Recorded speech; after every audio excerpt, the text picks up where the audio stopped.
6 gigawatt solar cell और 5 gigawatt solar module निर्माण क्षमता इस प्लांट से विकसित करने का उनका लक्ष्य है। और मेरा मानना है कि यह सोलर सेल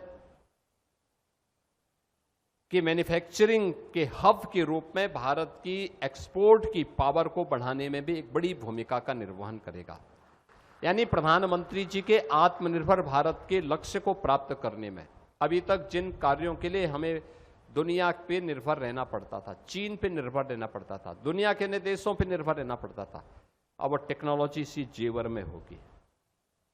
इसी जेवर में यह सेल इंडस्ट्रीज लिमिटेड इस कार्य को यहीं पर करने जा रही है।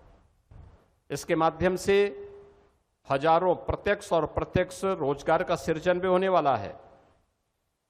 एमएसएमई, लॉजिस्टिक और उसके सहायक उद्योगों के साथ साथ इंजीनियरिंग और टेक्नीशियंस के लिए भी एक नए फील्ड में कार्य करने के अवसर प्राप्त होंगे। उस दिशा में एक नया प्रयास प्रारंभ हुआ है और उत्तर प्रदेश के युवाओं को ग्रीन इकोनॉमी का नेतृत्व करने का भी एक अवसर इसके माध्यम से प्राप्त होने वाला है।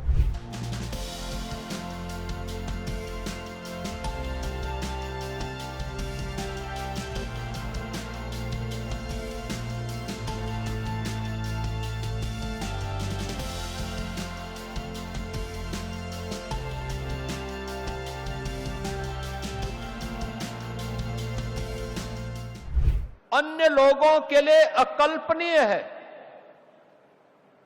कि जो चीज दुनिया से हम आयात करते हैं वह हमारे यहां बने और उसको हम दुनिया को निर्यात करें।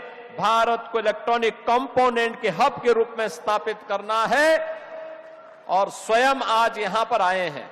हम सबको आह्लादित कर रहा है ये क्षण। मैं सचमुच इसी आक्रामक रणनीति और प्रेरणादायी नेतृत्व के नाते ही आज कभी उत्तर प्रदेश का जंगल राज कहा जाने वाला जेवर आज मंगल राज के रूप में बदल गया है।